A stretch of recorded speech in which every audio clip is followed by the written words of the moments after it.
Welcome to my way too early 2027 NFL mock draft. I'm going to start this off by saying that most of these picks are based off consensus, but a few of them are based off my own likings and who I think can have a true breakout season and why I have them placed in the first round. So let's get started. And the first player is going to be Arch Manning from Texas. Now, when you think about Arch Manning, he's not just a guy that is going to go high because of his last name. He's actually legitimately a good player. He stands with ideal size at 6'4", 220. He's very athletic, right? Strong arm, good touch. His ball placement's elite. And just because he has that last name is not why he's projected very high. He has like the true athleticism and playmaking ability that can be a starting NFL quarterback coming off of day one, right? With his legit size at 6'4", 220 and matched with his athleticism and his ability to run, he can definitely be the first overall pick next year. I think this year is going to be his prove it year. Like, tell these people why you're going to go first overall, right? Not just because your last name, because you're a dog. Pick 2, I have Jeremiah Smith. He's literally Julio Jones, Megatron, right? He's better. He's a better prospect going to the draft than these two guys. Like, when he comes in, he's going to be a dog day one starter. He will go to any team and be the day one starter for them, right? He's 6'3", 215, and runs a 4.34 40. That is absurd. You've not seen a receiver move like that in a while with his size. In just the 2 years he's shown, he's already put up 22 something hundred yards and 27 touchdowns. That's an average of a touchdown a game. That's elite numbers. And he is the most established player in this entire draft class, no doubt in my mind. So that's why he's going to be number 2 to the Miami Dolphins. Next, pick 3. This is more of a surprise. This is more of my guy, really. But I don't have Sam Levitt out of now LSU. I feel like he should have transferred after the 24 year to a bigger college than Arizona State. But, I mean, they did make the playoffs. And so I can see why he stayed. But he was probably the best quarterback in college in 2024, no doubt. His athleticism, the way he moves, the way he stands in the pocket, the way he delivers the ball is so smooth that projects as a NFL starter, in my opinion, really. Now, after transferring to LSU, he's going to be playing under Lane Kiffin, which is going to be way better than whatever was going on at Arizona State. And he's going to get truly healthy. He will probably be the best quarterback coming out next season. That's, in my opinion, so I'm going at 3 to the New York Jets. Pick number 4, now we're going to have the Raiders, and I'm having going Dylan Stewart. Now, this isn't a diss at any other receivers in the class. I just think Dylan Stewart is going to be so good of an athlete that the Raiders are not going to be able to pass up on him. This dude is a long frame. He's so big. He's bent off the edge is huge. He comes with elite speed for his size. I mean, he's like a monster off his defensive line. In my opinion, I feel like he should have transferred out of South Carolina. I think he's in like a bad situation there with who's on his team. But, I mean, he did pretty good last year. I mean, like last year he put up, 8 sacks? 8 sacks and 16 TFLs just in his season last year. And the production still doesn't even add up to his film. If you watch his film, he is coming off of these ends so quickly. He's coming off these tackles so quickly. He was more of a speed rusher than David Bailey was last year, from what I've seen. So that is huge for him, which is why I have him going at number 4 to the Raiders. Next, pick number 5, I have Dante Moore. Now, I'm not a huge Dante Moore, stan, right? But, I mean, you seen when he did the Oregon, he was insane. A little fun stat here, he led all of college football, all of FBS at least, in big-time throw percentage at 30, right? So he was fitting these balls where they needed to be very clutch, more clutch than Fernando Mendoza was last year, actually, which is one of his huge traits coming onto the draft. And he's just another quarterback to me where I don't think he has a very high ceiling, just kind of like Mendoza, which I think his ceiling's high, but he's more of a high floor than high ceiling guy. But when you're putting him over other quarterbacks like Sam Levitt, I think he has a very high ceiling. Arch Manning, very high ceiling, right? Like, these are guys that can do anything. But Dante Moore, I feel like it's just he's a very high floor guy, but I don't know about ceiling. So that's why I haven't fallen to pick 5 to the Browns. All right, next, this is going to be another surprise, but I have Carter Smith, the tackle, to the Tennessee Titans. He was the left tackle for Indiana for the past 2 years, going to his 3rd season. And when you look at one of the biggest stats I've loved and seen, He held both Ruben Bain and Akeem Mesidor to just one pressure in that entire national championship game. And he played every snap, every down against both these guys combined and only hold him to one pressure. That's elite production for him, right? And coming as a redshirt senior, I know he's a bit older, but the Titans desperately need another guy other than Dan Moore on their left side. So whether you want to move J.C. Latham back to left, which he didn't play good in his rookie year, I would expect them to draft a left tackle coming in here and projecting Cam Ward. They already picked up a receiver last year, or this draft actually, in Carnell Tate. So now I expect them to do another thing to help Carnell Tate and take a tackle, which I have Carter Smith to Tennessee Titans at pick 6.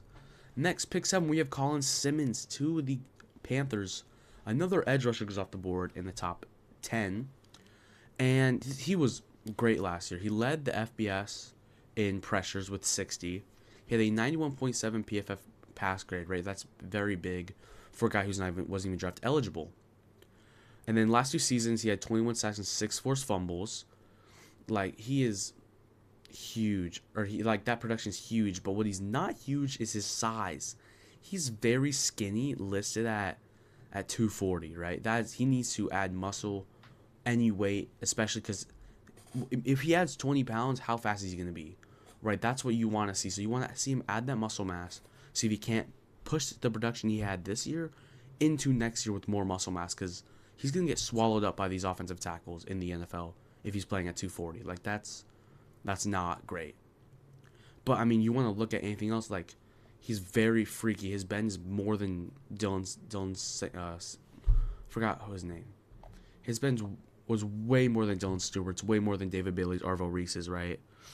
Ruben Baines, like, he had a huge bend, which isn't all of it, but definitely helps with his explosiveness it also has. So that's why I have Colin Simmons to the Panthers at 7. Now, next we're going to have Leonard Moore, the all-pro blue-chip corner. He could go way higher than this, but I have him going to the Giants at 8. Now, I know most people would have preferred a wide receiver here, or maybe an offensive lineman, maybe even, but actually probably not after the last draft. But I think Leonard Moore falling as far as just a blessing for them. They have really no corners. They lose Cordell Flaw in free agency last year.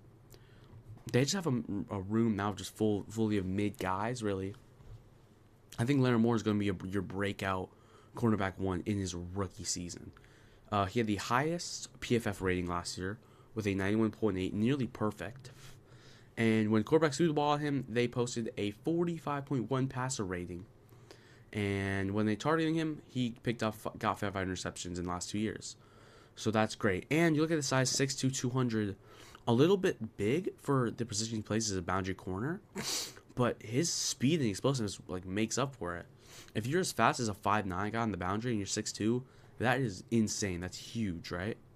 He had a great last season. Probably, if he was draft eligible this year, he probably would have been the first corner off the board, no doubt. Over Mansour Delane, over Jamal McCoy, over Colin Hood, Chris Johnson, all those guys, right? Yeah, and he might be one of the best day one starter prospects in this class. So that's why pick 8, we have Leonard Moore to the Giants. All right, pick 9 here, another guy who I really have projected going higher than PFF. That's going to be Will Eccles out of Ole Miss to the Falcons. He sits at 6'3", 310, a very good size for a defensive lineman. And just last year, he had 68 tackles, 40 of them were on run plays, and 5 sacks. He's an elite run stuffer who also can generate pressures. My comp is Caden McDonald from last year. And the biggest strength about Caden McDonald last year was his ability to stop the run. And we see this in Caden McDonald. And we see that ability to stop the run in Will Eccles. He matched nearly the same rate last year as Caden McDonald, with more sacks, with more pressures, with everything else, with better size. That's huge. So this is going to give the Falcons a plug-and-play starter on the inside that they most desperately need. All right, pick 10. Now the more consensus defensive lineman, or defensive tackle, really. That's going to be David Stone out of Oklahoma. Most people have him as a consensus top 10 prospect, obviously. I have him going 10 for me. He gives powerful interior pressure with his high motor and speed, and his pass rush moves are great. He's more of a pass rusher, but he will definitely contribute in every down. In either the running the ball, passing the ball, it's any down he's going to be there contributing, right? If you want to watch this guy for if he has a big season next year, because if he does, he will go this high. But if he doesn't, like a lot of defensive linemen, like might not, you could see this dude fall into the later rounds, which might be a steal for some other teams later on. But what we've seen so far, we have seen an elite defensive lineman prospect that could go this high at pick 10. All right, pick 11, we're going to have the transfer wide receiver Cam Coleman going to the Washington Commanders. Now, this is what another guy which I was very happy transferred out from Auburn. Like when you watch him at Auburn, he just battled with a ton of bad quarterback play. He could have had a lot more yards, a lot more like catches, right? But there's bad quarterback play there. And him and Jeremiah Smith are going to carry this wide receiver class. There's some other guys there, but again, they're going to carry this wide receiver class. He stands a good size, 6'3". I mean, he's going to be the guy who he can run the boundary, do whatever you want, 15-yard bench route, post route. He can do play any route, go deep, play short. Yak Demon also.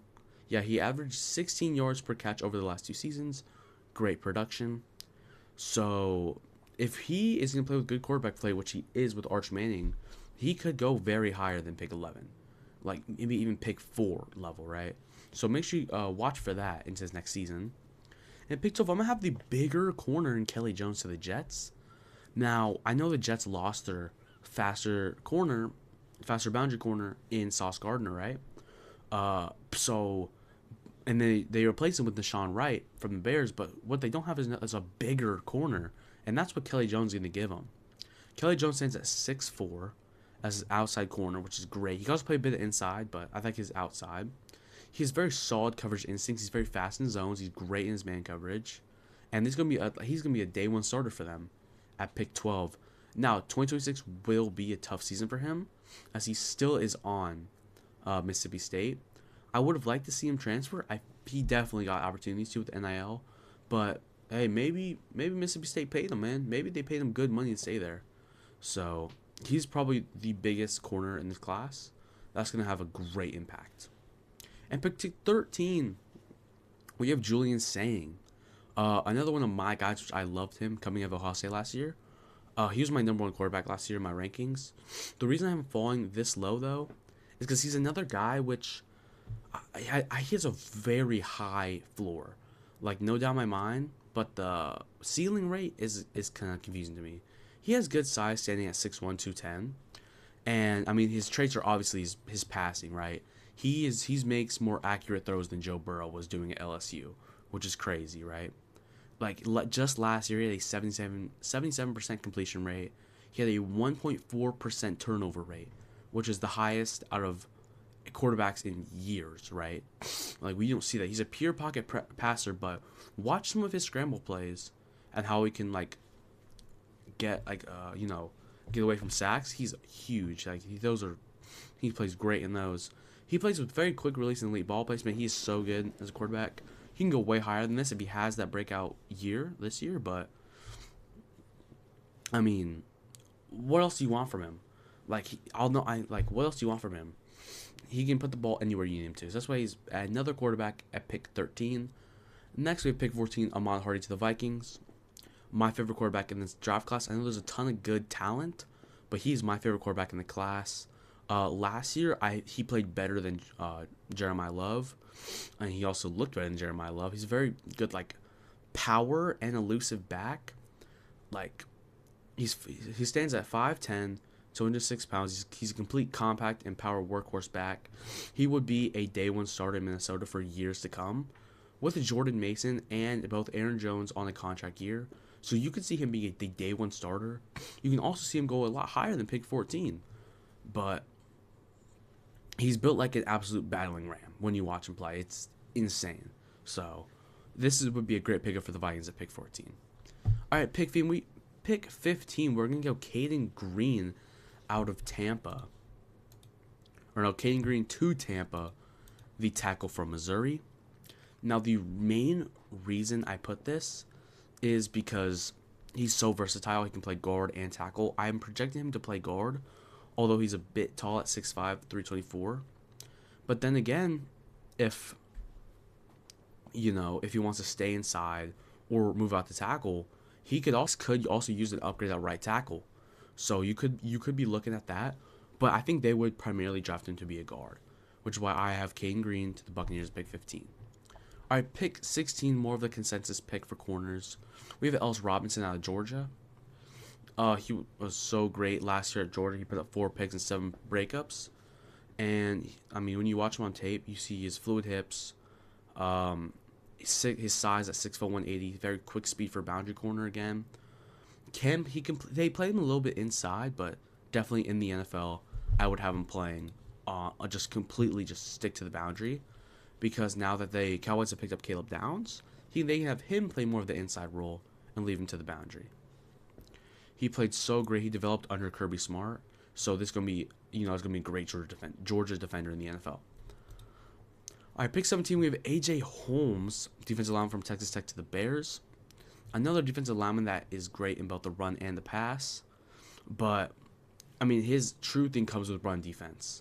He is great. I don't have the statistics here, but I mean you watch that Texas Tech. He was the heart of that defense, stuff in the run, but also he has that great pass defense. Like he will get up and pressure your quarterback if needed, right? So he is a true 3-down guy for every down that you need him for. So, I mean, what else you want? He's an athletic defensive lineman that will fit in day one. All right, next we have the KJ Bolden to the Jacksonville Jaguars here, which Caden Bolden is going to be the Jags' Kyle Hamilton. That sounds very like a high expectation, but you watch the way this guy plays, he is way more versatile than these other guys coming out from last year. Like, you talk about versatility, you see Caleb Downs, who probably won't say that versatile role in the NFL. But then you talk about Dylan Thieneman, and KJ Bolden's way more versatile than him. He will literally play anywhere on this field. He will be around the ball 24/7 on this Jaguars defense, who desperately need a safety after losing Andrew Wingard. Now, he's very high IQ. He wasn't calling the audible or the checks for Georgia, but he sure like could have, right? But I mean, we'll see what he turns out if he does go into this draft. So, I mean, we'll see.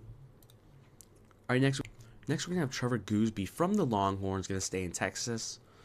The Texans need immediate tackle impact, either on both left or right sides, and Trevor Goosby can play both.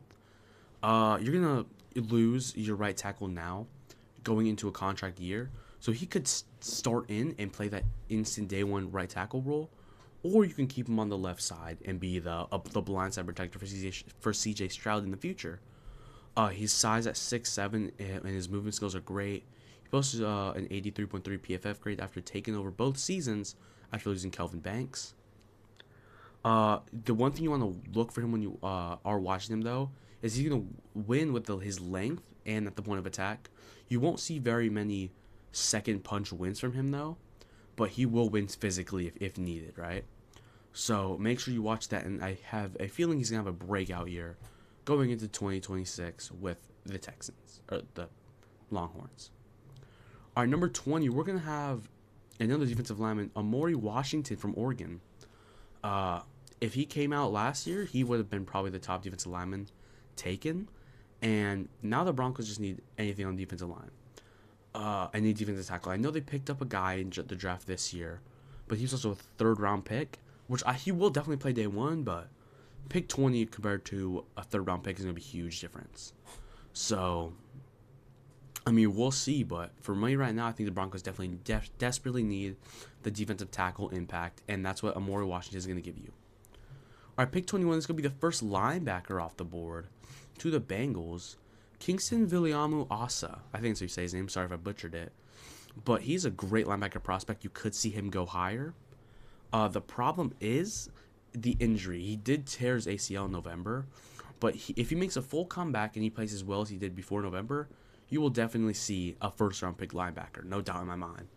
And going to the Bengals, who, if you look at who they have at linebacker, it's horrendous. So, I mean, it's going to be great. He pairs with the highest PFF score along with another linebacker, which I'm going to say in a bit. So, you know, they're both dogs. So, you're going to see him go probably the first linebacker off the board. Don't be surprised if he does go higher than 21, though. All right, 22, we have Mateo Ugalele. I hope that's how you say his name. Edge rusher from Oregon to the New England Patriots. Now, I'm pretty sure he transferred there, if I'm not mistaken, 2 years ago, but I mean, hey, we'll see. Coming in, he's a consensus top 12 overall on most big boards. I've been falling a little bit in mine because I want to see more from him. But he's a very athletic and high motor guy. I really want him to use his power more often, is what you see from him. But you look at who the Patriots have on their edge.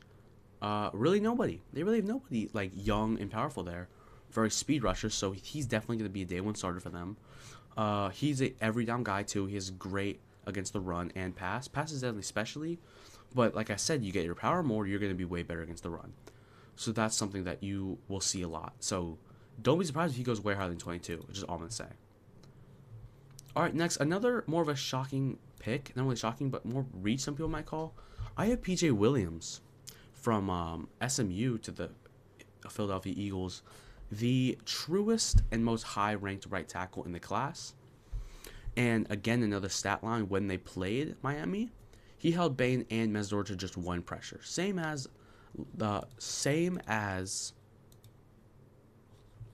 Carter Smith did from Indiana when he played him. So they're getting another day one starter right tackle. He has great NFL size and could slide to guard if needed, but he definitely is a projected right tackle for when Lane Johnson unfortunately retires for the Eagles probably next year. So see that, because this is going to be a day one starter right tackle for them who doesn't need to learn behind anybody. So see that. Watch out for them if they take it. All right, pick 24, we have Ryan Coleman Williams. I'm not going to the Chargers because I know they picked up the 5th-year option for Quentin Johnson. But again, if he's playing on a contract year, you might not always re-sign him. So now you have Quentin Johnson, who you might not re-sign. You have Lad McConkey, and you have Trey Harrison running in that wide receiver field now. So it's gonna be a very good season or field for them. But again, with Ryan Williams is that quarterback play.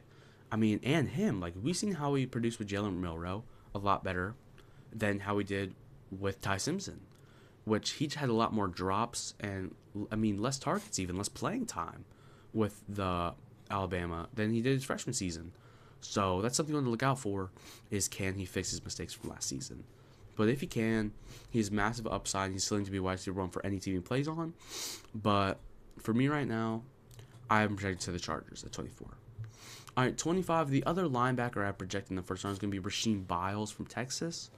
He played a very dominant linebacker. Think of him as like Arvo Reese from last year, with his ability to play linebacker and line up on the edge, but just a little less athletic. Like, you haven't seen them play that spy role that Arvo Reese played last year, which is why he's projected so high.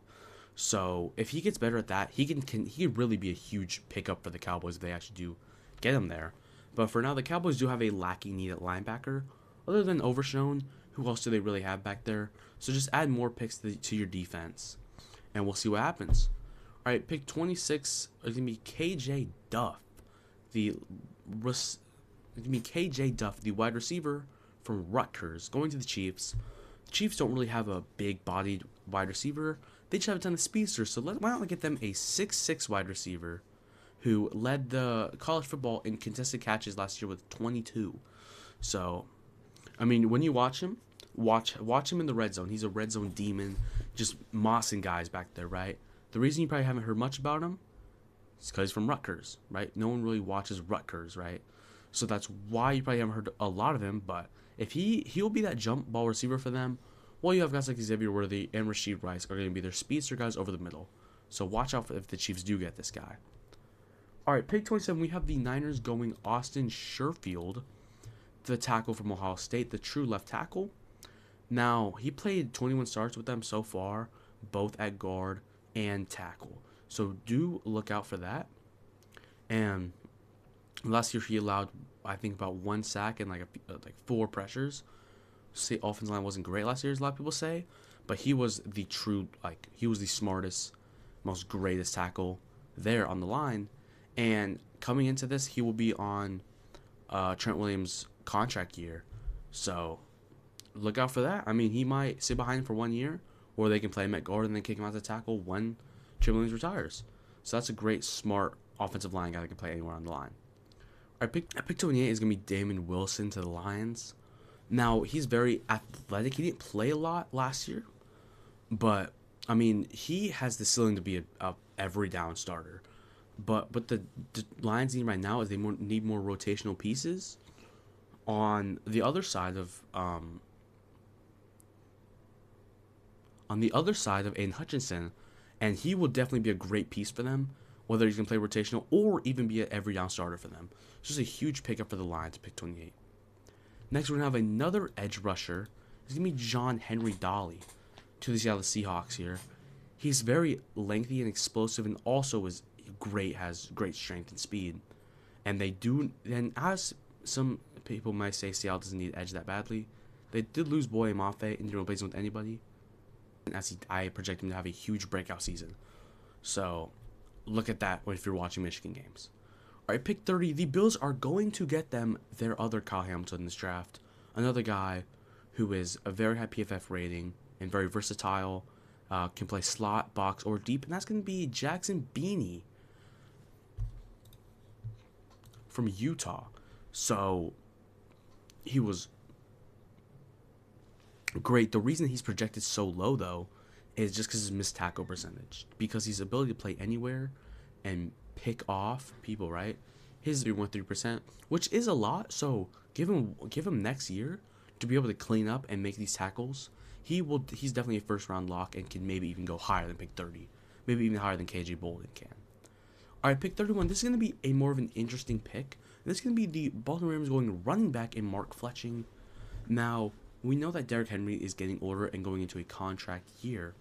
So let's have him pick up his replacement and the guy similar to him with that big run first ability, big power and speed, and get Mark Fletching from Miami.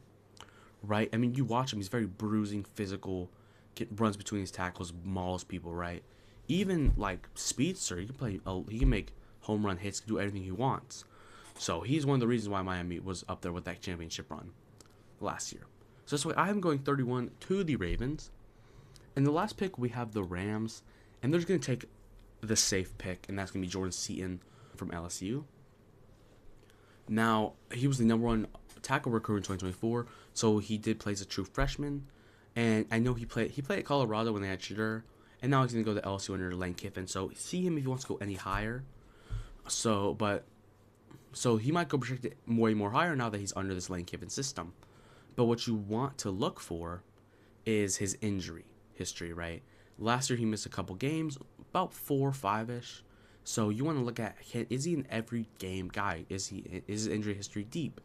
And I mean, since he was a true freshman to go into the season, he did start 22 games in 2 seasons.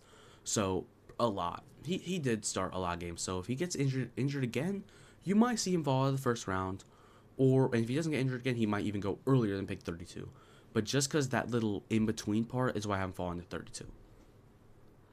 And that is going to be the end of this. Next, I'm hoping I get at least... Let's start small here. This is my first one. I hope I get 10 right. I hope I get 10 people in here first, right. And I hope some of my guys who I think projected higher go even higher or where I have them in my draft. So that's going to be the full video. So make sure you guys like and subscribe. Make sure you guys watch to the end. And I will see you guys in the next video.